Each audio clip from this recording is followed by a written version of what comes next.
નર્મદા જિલ્લાના રાજપીપળા શહેરમાં હર્ષોલ્લાસ સાથે ભગવાન જગન્નાથજીની રથયાત્રા નીકળી હતી।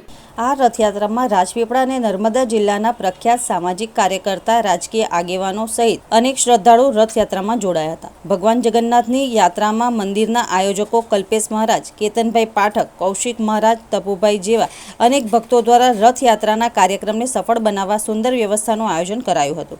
કોઈ અનિચ્છનીય બનાવ ન બને તે માટે રાજપીપળા પોલીસ દ્વારા ચુસ્ત પોલીસ બંદોબસ્ત ગોઠવાયો હતો। શહેરના રાધાકૃષ્ણ મંદિરેથી સાંજે ભગવાન જગન્નાથની નીકળેલી રથયાત્રા જૂની કોટથી લાલ ટાવર આવી પહોંચતા રાજપીપળા શહેરના મુસ્લિમ સમાજના આગેવાનો દ્વારા ભગવાન જગન્નાથની રથયાત્રાનું ફૂલહારથી સ્વાગત થયું હતું।